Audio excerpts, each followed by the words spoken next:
Okay, everybody, it's time to get started. Is this on at all?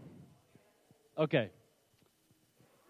For some reason, I just didn't really want to use the other mic, but I think I'm going to have to. So just give me a half second.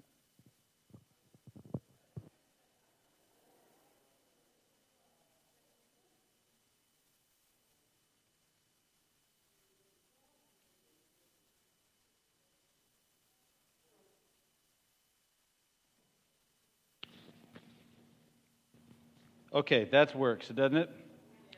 Much better.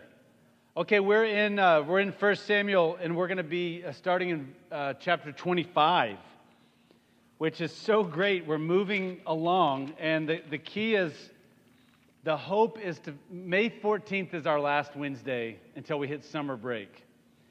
So the hope is to get through 1 Samuel by the end. Do you think we can do it?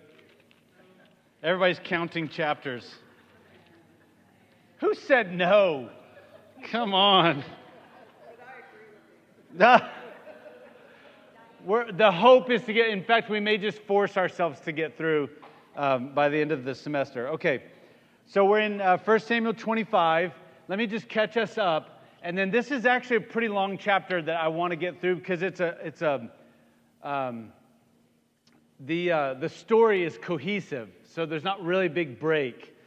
But Of course, we followed David, and we have run out of maps because there's no more map. We don't need the map anymore. But we followed David on this sort of cat and mouse game between Saul and himself, and it ended last week with Saul finally catching up to him, and accidentally, if that, David is in the cave.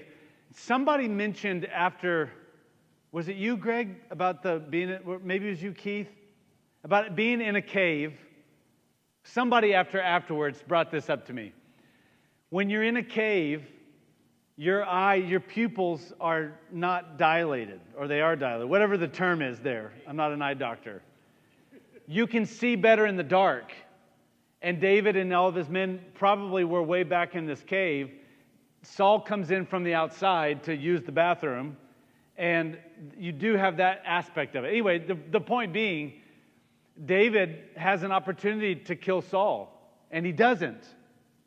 He shows not only patience, but he shows faith. And this is not his job to do. So there's this whole interaction, and Saul is very much, I think, humbled by this. He recognizes he could have died. He recognizes that David is not an enemy. He says that with his own mouth. David's not an enemy would have killed me. You didn't. And he even recognizes that David will surely be the king. And that the kingdom of Israel will be established in his hands. That's pretty massive. And then he leaves with all of his men. He leaves. David really was cornered, but Saul relents. And so now we pick up, David is in a moment now of peace. I think you're going to feel, not to spoil or anything, but just let yourself feel the reality that David is no longer on the run necessarily here. And now we find ourselves in chapter 25. Any last things before we start? Any comments that you guys want to make? Okay. Now Samuel died, and all Israel assembled and mourned for him. And they buried him at his home in Ramah. Then David moved down into the desert of Maon. A certain man in Maon who had property there at Carmel was very wealthy. He had 1,000 goats and 3,000 sheep, which he was shearing in Carmel. His name was Nabal, and his wife's name was Abigail. She was an intelligent and beautiful woman, but her husband, a Calebite, was surly and mean in his dealings. While David was in the desert, he heard that Nabal was shearing sheep, so he sent 2 young men and said to them, "Go up to Nabal at Carmel and greet him in my name. Say to him, 'Long life to you. Good health to you and your household, and good health to all that is yours. Now I hear that it is sheep shearing time.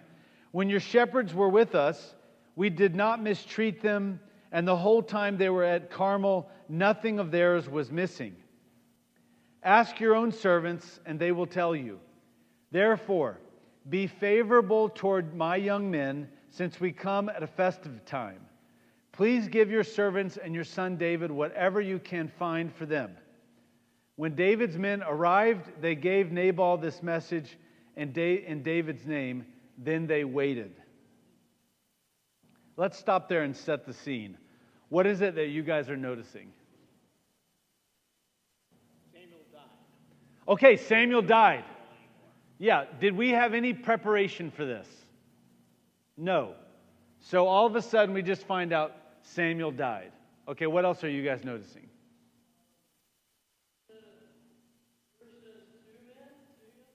Yes? 10. Oh, okay, so a different number. 2 versus 10 young men. Okay, what else? Nellie? Okay, we get introduced to this man who has all these sheep and goats, and his name is Nabal. And then he ends up naming, well, not only the whole family, but he names his wife Abigail. And who is Nabal? How do they describe him? Whoa, not before. He's surly. Did you say evil? Oh, wow, okay. Gosh, when I think of surly, yeah, mine just means to me in my brain, that's just like grouchy. Evil in dealings. Okay, he's also a hard man. Go ahead. They say that Nabal is a Calebite. A Calebite. I assume is a tribe. When you guys hear Calebite, what do you think? Say that again. Cain and Abel. But that's a different name. It just rhymes. I'm starting to go through the 12 tribes. No Caleb. What's up with that? We'll get to that in a minute. Okay, so Calebite. What else do you guys notice here? And Abigail is beautiful and intelligent. Beautiful and intelligent is the way that Abigail is described. Anybody have a different description for Abigail? Sensible. Okay, Mark? Yeah.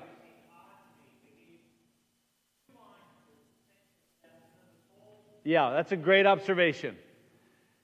I guess I would say the observation would be in the way of it seems interesting that Samuel only gets 2 lines and then they launch into the story. It just feels like we move right over it, doesn't it? Yeah. Okay, let's not lose track of some of the other observations, like there's all these sheep in the field and now they're shearing the sheep and they're calling it a festival. Deanne and then Pam. Okay. Yeah, he's asking for favor or, favor towards his young men. Yeah, he's asking for something, and you're wondering if that's supplies or food or whatever. Yeah. Pam? Okay. Oh, okay.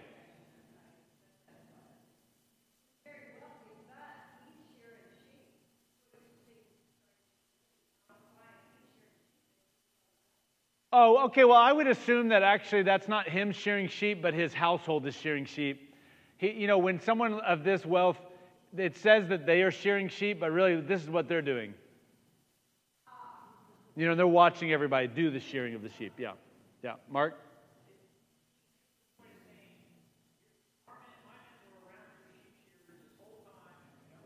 Yes. Yeah, okay, so let's just start with that, okay?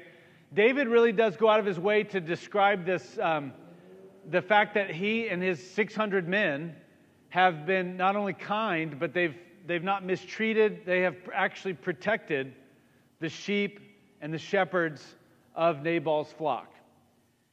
And in essence, what he's saying is the normal way this works when a big mess of people who are nomadic come in, everyone's real nervous about that because they typically would just take advantage that these guys are warriors. And so when they come into the room, everybody's like, these guys are gruff and mean potentially, and they're going to use their power and authority and all that kind of stuff. And David's saying, we didn't do any of that stuff. We actually were honorable, and we protected you. And he's just saying that to say, hey, I'm good. And he's asking Nabal for stuff. Of course, the author of Samuel is really smart to lay the groundwork for us to help us understand there's going to be a clash. You don't talk about someone being surly and mean in their dealings and then just leave it at that, you know. So the foreshadowing has happened, and David has shown up to say, this is a special moment. This is not a particular feast of the Jewish year. This is just a festive time. It's like at harvest time. They have done all of the work, caring for the sheep. They've let them eat. They have been around them and let their coats grow. And now it's time to shear the sheep. And this is the moment where you get the very thing that gives you your money. You get all of the wool that you can use in all of the different ways that you use it. So this is a festive moment. We're going to see in a little bit there's actually a big feast that's happening. And so David recognizes they're living, again, a nomadic life. They don't always have the resources that they need, and they're relying on the goodness of other people. We're also seeing that he's a smart man. I'm going to treat well all of these people, and I'm actually going to protect them so that they will honor me when I have a need. It's like, I'm going to scratch your back, you can scratch my back. That's sort of the way that this would have worked. And I would assume this would have been a normal way of living together. But we're introduced also to Abigail. And of course, the author is giving foreshadowing there. What we're seeing in this intro is that there are really three very important characters here. David, of course, who's the main character of all of 1 Samuel. And in this story, Nabal and Abigail. And they have great wealth. Of course, we're moved very quickly through Samuel's death. And I assume that this is sort of like we're trying to make sure that we know this happened, but we're going to deal with this here in a little while. The author is ready to move deeper into the story of David and his developing power. Okay. So, David's men arrive. They give Nabal the message. Nabal answered, in verse 10, David's servants, "Who is this David? Who is this son of Jesse? Many servants are breaking away from their masters these days. Why should I take my bread and water and the meat I have slaughtered for my shearers and give it to the men coming from who knows where?" David's men turned around and went back, and when they arrived, they reported every word. David said to his men, "Put on your swords." So they put on their swords, and David put on his. About 400 men went up with David, while 200 stayed with the supplies. One of the servants told Nabal's wife Abigail, "David sent messengers from the desert to give our master his greetings, but he hurled insults at them. Yet these men were very good to us. They did not mistreat us, and the whole time we were out in the fields near them, nothing was missing. Night and day they were a wall around us. All the time we were herding our sheep near them. Now think it over and see what you can do, because disaster is hanging over our master and his whole household. He is such a wicked man that no one can talk to him." Abigail lost no time. She took 200 loaves of bread, 2 skins of wine, 5 dressed sheep, 5 seahs of roasted grain, 100 cakes of raisins, and 200 cakes of pressed figs, and loaded them on the donkeys. Then she told her servants, "Go on ahead, I'll follow you." But she did not tell her husband Nabal. As she came riding her donkey into a mountain ravine, there were David and his men descending toward her, and she met them.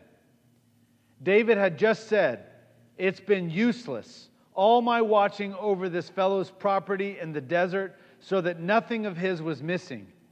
He has paid me back evil for good. May God deal with David, be it ever so severely, if by morning I leave alive one male of all who belong to him."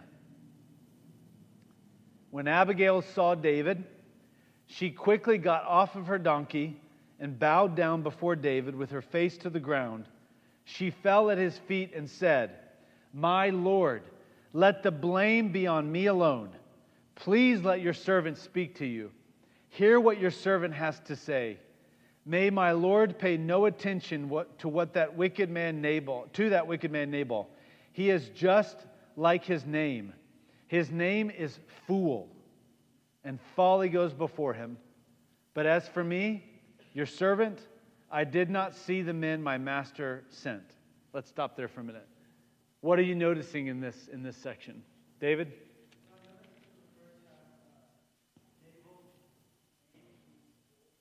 Yes.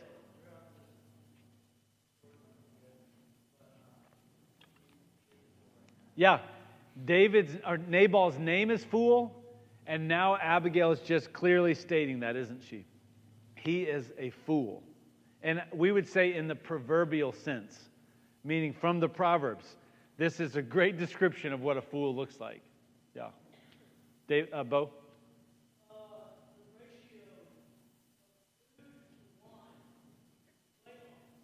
Yes.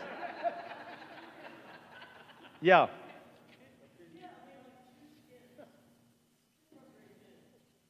Well, I'm trying to find my 2 skins of wine. Yeah.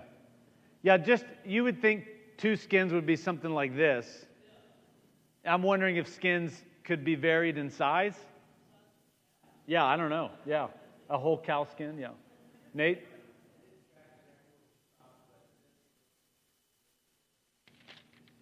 We stopped in verse 25. Yeah, go ahead though.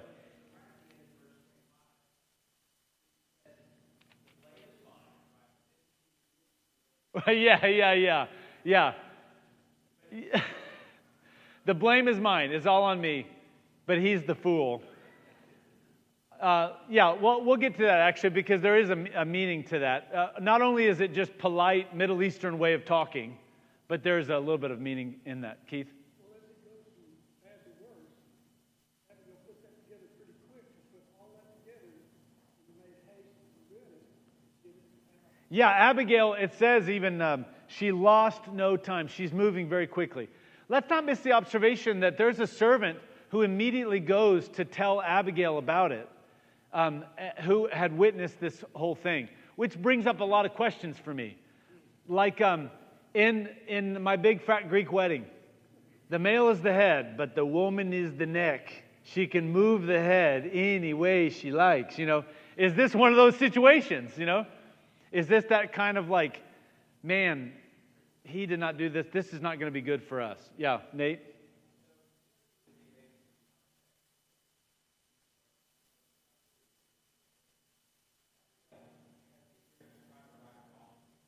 Yes. Yeah.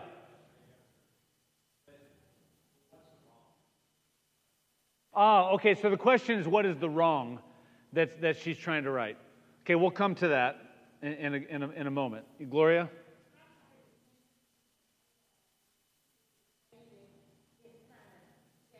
Yeah. Yeah, so the question would be something like, how does he act like he doesn't know who he is, but then he knows some more details about his life? I think this is a really important thing to understand what's going on and the understanding the right and wrong. Let me go Mark and then Ruth.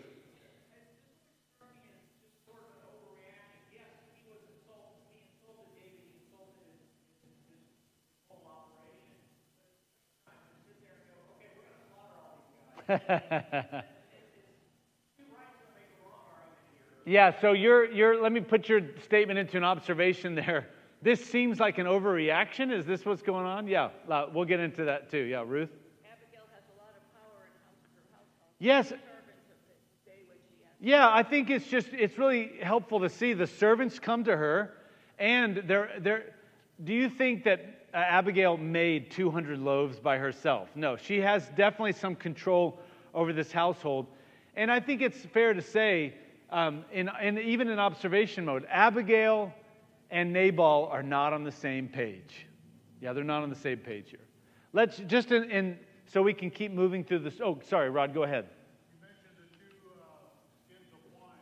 Remember, in those days, wine was used to purify water.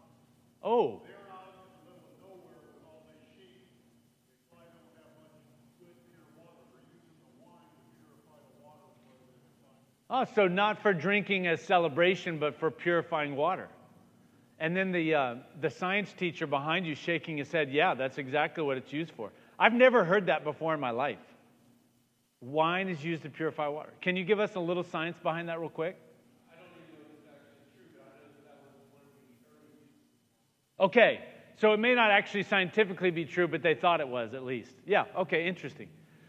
So let's just dig in here a little bit.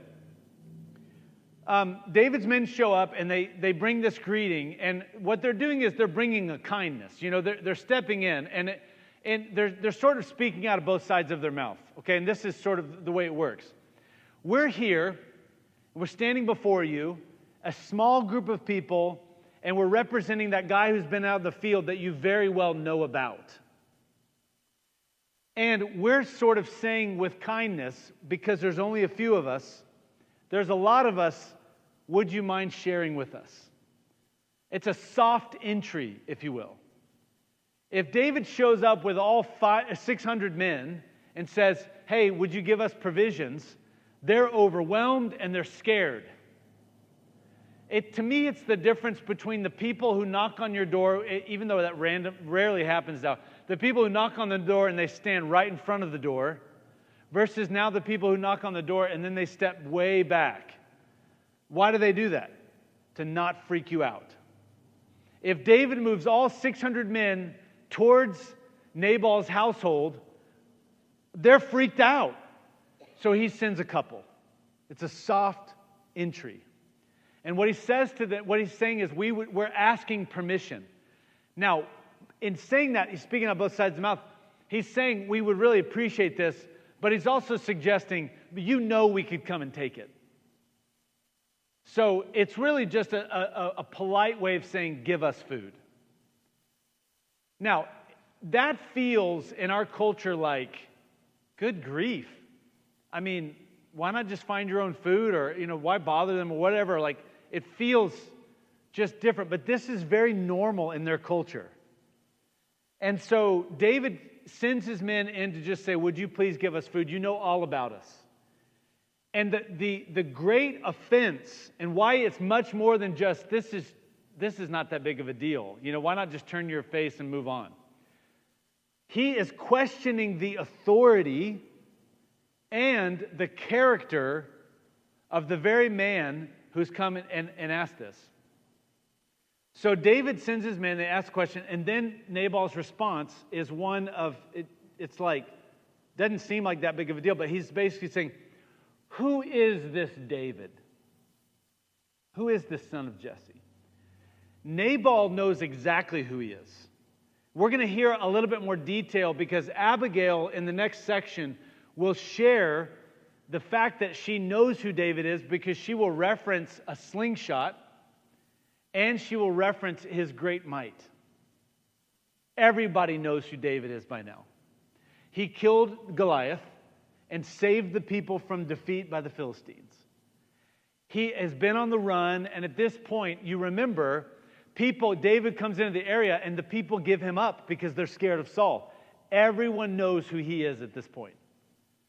Nabal is not saying this because he doesn't know who David is. He's saying it to say, I don't care who you are. I'm not going to give up my resources for your dirty old men. Now, I do think there is a political undertone in this. He's also saying, I will not betray Saul, the king, and I will not be party to helping you guys out. And so David responds with anger. What we're watching is that David says, get your swords. Now, the question would be, has he done this before? And the answer is, he has not. He has been actually very passive in his movements around Israel. He has not gone out actively trying to force people to house him. It's been passive the entire time, responding to Saul, and even in the last chapter, not killing Saul. This is the first time that David moves forward and wants to take matters into his own hands. So you get the picture. He gets 400 of his guys, get your swords, we're going. And you can imagine, his walk is not just an easy walk. This is one of those, they were walking angry, like my mom used to do when someone yelled from the other room. It's stomping, it's like, get in there. So he's moving his way there to take control of this situation. Abigail immediately understands what has happened. First of all, she knows her husband. She knows him. This is no doubt the first time he has done this type of thing. But there has not been an army of 600 with the great and mighty warrior of David who's been standing outside, So Abigail understands exactly who he is. She knows that he has been there protecting the flocks. The servants come in and say, listen, your husband did something, it's not a good idea, and honestly, they're going to come and take us out. And they even go out of their way to say exactly what David said to them. He's been wonderful. He's protected us. He was a wall around us. That's even the language they use. So Abigail knows exactly what's happening. She does not have to wonder or imagine. She knows how their culture works. He has offended not just David, but his father, Jesse. And she knows he's coming. So she gets on her donkey, she heads that way, and she brings him all of this stuff so that she might somehow save her own family, her whole household, from defeat by David. And she does that by repenting, in essence. Now, she uses really respectful language.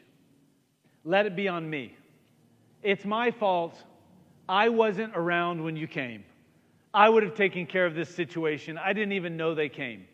In essence, she's trying to say, he's a fool. No one likes him. I'm really the one that runs the household.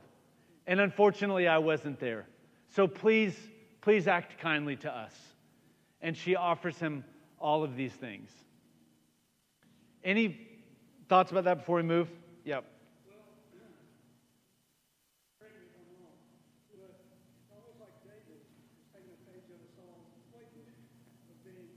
Yes. Absolutely. And the commentaries pick up on this as well. This is the first time that David has responded in a gut reaction and wants to take matters into his own hands. And I think you're very right. This whiffs of Saul. And so it's going to be interesting to read what plays out. Nate?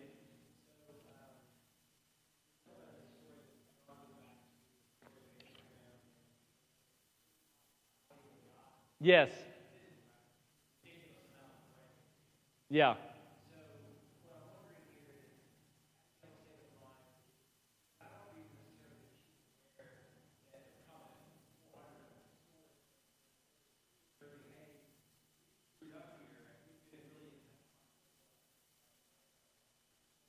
Yeah, so she may not be aware that 400 of them are actually coming, but she is aware that her husband has deeply offended David, and she understands who he is. I think that's my point.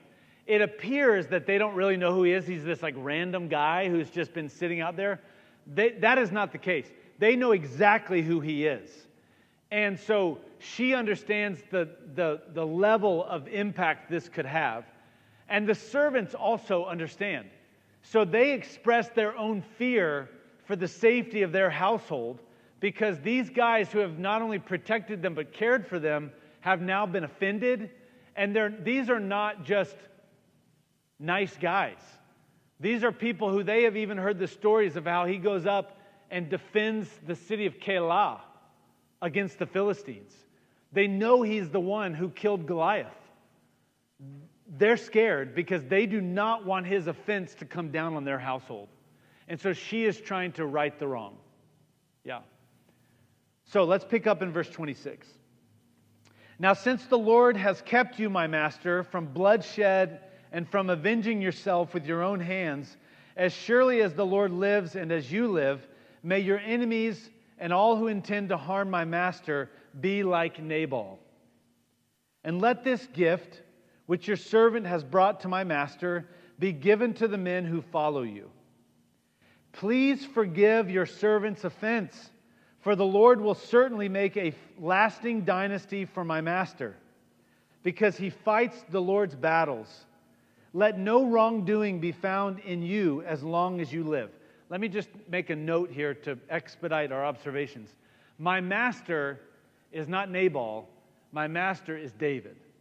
This is the honorable thing to say. He is the one who has the power. He is in the place of authority in this moment. So when she refers to my master, she's talking to David. Let no wrongdoing be found in you as long as you live. Even though someone is pursuing you to take your life, just put an asterisk on that. The life of my master will be bound securely in the bundle of the living by the Lord your God. But the lives of your enemies he will hurl away as from the pocket of a sling. Put another asterisk there. When the Lord has done for my master every good thing he promised concerning him and has appointed him leader over Israel, my master will not have on his conscience the staggering burden of needless bloodshed or of having avenged himself. And when the Lord has brought my master success, remember your servant. So another asterisk, 3 asterisks if you can keep track of that. David said, well, let's just go through that process, that whole little speech there. What are you noticing there? Pam? Yes. Yeah. The sling. Yes. She's bringing up the sling. What else is she bringing up? She knows everything. She talks about him leading the dynasty. Yes. So first she mentions that she knows he's being pursued. That's Saul. She knows it. She mentions the slingshot. She recognizes he's the one that killed Goliath, and he did it with a slingshot. The legend has been passed around Israel. And she mentions when he takes, how did mine say it? When you are appointed leader over Israel. She doesn't use the word king, but she recognizes who he is and what God's calling is on his life. Already now we can see within Israel, the conversation has happened. David will probably be the next king. Isn't that interesting? There's already some sort of division that's happening between the people. And they recognize what's going on between David and Saul. Lorraine? This reads like a Hallmark movie. Yeah, okay, say more. Whenever, you know David is good looking and powerful. Yeah. There's Abigail, and it says she's wise, Ah, beautiful, and oh dear, she's married to a really bad man, and just gonna get all fixed up. I think that's a wonderful observation, and that's the quote of the day. This reads like a Hallmark movie.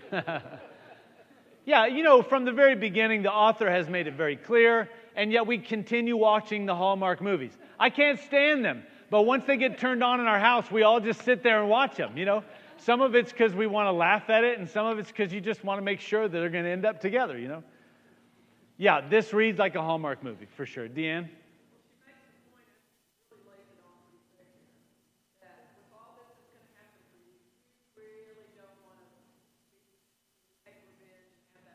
That's right.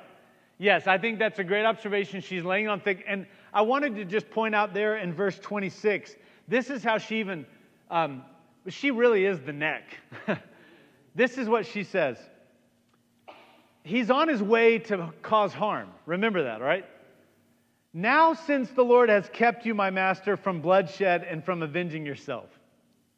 She's just saying, I'm just assuming that the Lord has kept you from moving any further and doing any damage here. We all know that you don't want to do this, you know. And then, yes, you're right at the very end. You don't want this on your conscience. And she's I would, like you said, she's laying it on thick. Jerry? She also, it says it twice in here, but she accepted the responsibility for the transgression. Yeah, she's accepting the responsibility, sort of. She's doing it in the sense of trying to help him understand she really does have say. She represents this household, but in the end, she's kicking Nabal under the table. You know, he really is a fool and blah, blah, blah. I think she's trying to garner the authority to be able to speak on behalf of the family and bring all of these things to him. Yeah, Seth?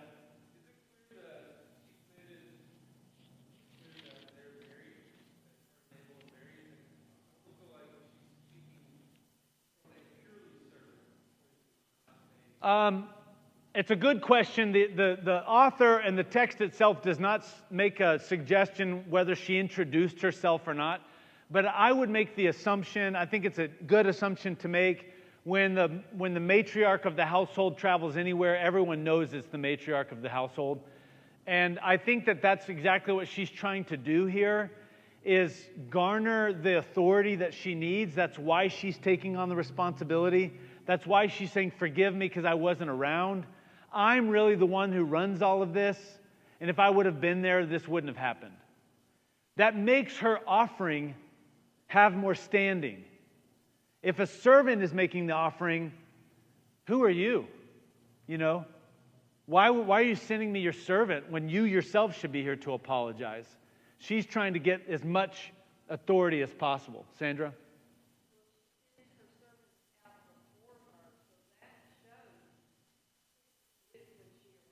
Yeah, oh yeah, you're right. Yeah, they're sort of leading the way. The matriarch's not the first one there. Yeah, all of that stuff. So in all of this section, what's happening is Abigail's just basically trying to say, we know who you are. And please accept this. We do not want trouble. My husband is a fool. And so David responds, praise be to the Lord, the God of Israel, who has sent you today to meet me. May you be blessed for your good judgment and for keeping me from bloodshed this day and from avenging myself with my own hands. Otherwise, as surely as the Lord, the God of Israel, lives, who has kept me from harming you, if you had not come quickly to meet me, not one male belonging to Nabal would have been left alive at daybreak. Then David accepted from her hand what she had brought him and said, go home in peace. I have heard your words and granted your request. When Abigail went to Nabal, he was in the house holding a banquet like that of a king. He was in high spirits and very drunk. Now, I'm just going to move us through this kind of quickly. Okay, so David says, you did the right thing. And I take your authority and your power to mean something, and I'm going to spare your family. This is a recognition. I had all the power in the world. That's why it was such an offense when I came and asked for stuff politely. You rejected me.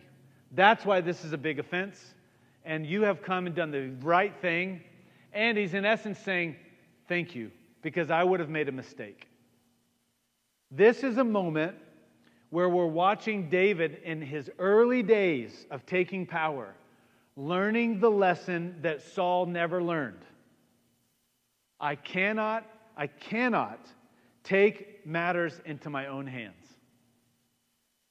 He's learning that sometimes the offense can cause in us a reaction, and it can often lead us to do things that are not good. And we need to learn the same lesson too. How often do we respond in anger without thinking, and we do something that we regret. And David's learning that lesson early in his days. It's going to serve him well. We see this is the first time he has an impulse that's not good. What we also see here is, the commentaries do a good job of bringing this up. This is not only a story of David. We've got to recognize this is a story of Abigail as well. She is being seen let me save this comment for a minute because we need to find out what happens next. Okay, Abigail goes to Nabal. He's in the house holding a banquet. So again, this festival moment. And it's like that of a king, so big deal. He was in high spirits and very drunk, which we see as a bad thing in our day and age, but it was a normal thing back then.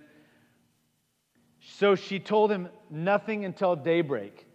Then in the morning, when Nabal was sober, his wife told him all these things, and his heart failed him, and he became like a stone. About 10 days later, the Lord struck Nabal, and he died. When David heard that Nabal was dead, he said, "Praise be to the Lord, who has upheld my cause against Nabal for treating me with contempt. He has kept his servant from doing wrong and has brought Nabal's wrongdoing down on his own head." Then David sent word to Abigail, asking her to become his wife. His servants went to Carmel and said to Abigail, "David has sent us to you to take you to become his wife." She bowed down with her face to the ground and said, "Here is your maidservant, ready to serve you and wash the feet of my master's servants." Abigail quickly got on a donkey and, attended by her 5 maids, went with David's messengers and became his wife. David had also married Ahinoam of Jezreel, and they both were his wives. But Saul had given his daughter, which I've learned because of the house of David to pronounce Michal instead of Michael, David's wife, to Paltiel, son of Laish, who was from Galim. Okay, let me just break this down because we've run out of time. David sees this death of Nabal, and it's hard to not see it because of timing, as the Lord's judgment on Nabal. And his judgment on Nabal, he's done this to plenty of people, in defense of his servant David. He dies, and we have to assume, just because of the way it works, Nabal doesn't have brothers or sons that would be there to care for Abigail. She seems to be now a person who is without patriarch. She's free as a bird. Unfortunately, in that day and age, they typically end up as prostitutes. So David sweeps in and says, "I would love to take you as my wife." And she says, absolutely. Was that some of the motivation for her to treat him kindly? I imagine it might have been. Barb?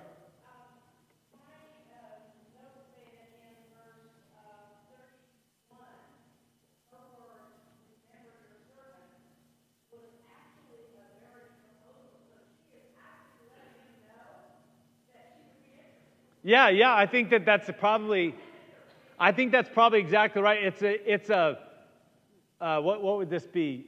8th century BC way of flirting.